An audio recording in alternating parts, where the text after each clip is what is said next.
Obviously, you've learned something if you've made it this far. Now pay it back and rate us 5 stars. Tension on a muscle over moving a weight from A to B. Yeah, I mean, muscles don't recognise weight. Can you imagine and even to an experienced lifter, can you imagine if I blindfolded you and handed you a barbell fully loaded on a bench press or whatever, or a squat, right? Yeah. Tell me what that weight is. You ain't going to get it right. You're not going to get it right. You might be in a ballpark. You might turn around, and that's someone with 25 odd years of experience. You will get it in a ballpark. You won't get that weight. You won't get it. You don't know what weight is on that bar. Yeah. And there's that psychological thing of, people get these blocks in their head as well. I've had this myself, where a weight gets in your head. Yeah.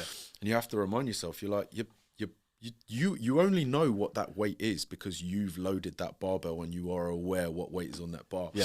So it's one of those things I think I try and teach early on with people is to learn to keep tension on the muscle, learn to maintain tension on the muscle, learn to move weight effectively as opposed to just shifting it from A to B, because the body's pretty clever, right? The way our bodies are designed, the way our muscles are designed, you'll be amazed at what you can move. We've all heard the stories about the mum who lifts a car off their toddler that just got ran over by the car, right? Our bodies are capable of crazy feats of strength. And this is where you just see horrendous form, where people are just shifting weight from A to B. They're not thinking about tension on the muscle they're trying to train.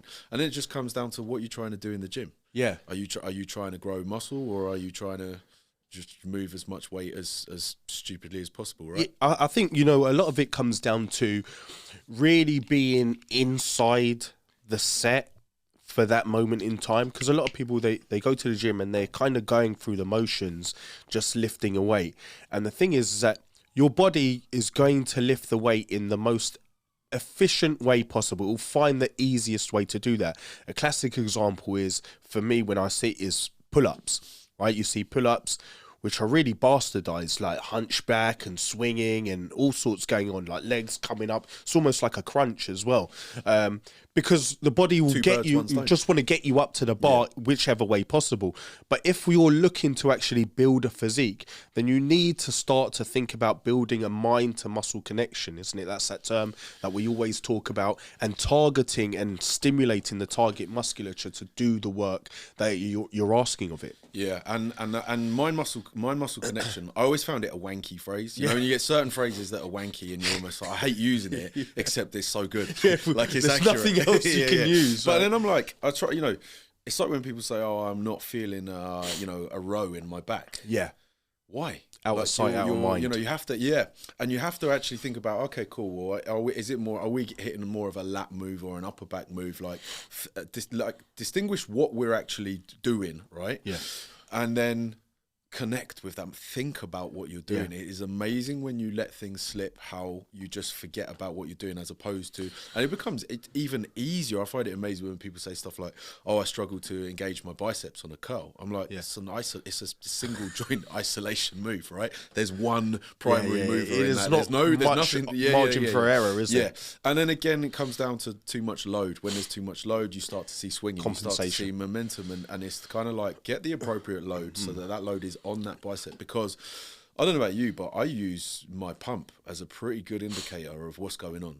Yeah, and you don't need a lot of sets. If I do a warm-up set on a flat dumbbell press, I've got a pretty good chest pump, because I'm thinking about every contraction, I'm thinking about every stretch, I'm thinking about what I'm doing, as opposed to just moving that weight from A to B. And that's something I encourage massively, is think about what you're doing, connect with what you're doing, and start light. Start with that light weight, where you can, from those warm-up sets. Again, how many times do you see people disregard their warm-up sets? I'm just doing it for, I don't want to get injured. It's almost, again, like ticking a box, isn't it? It's like, I've got to do this. This is priming. This is central nervous system priming. This is priming.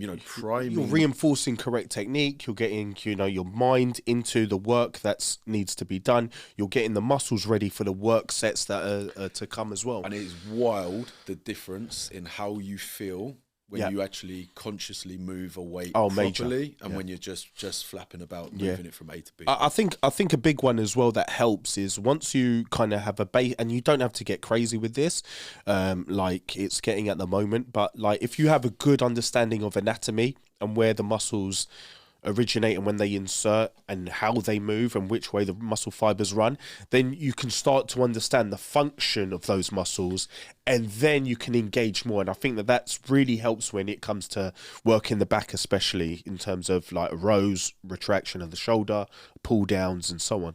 100%. Oh, we've gone over there, 9 seconds.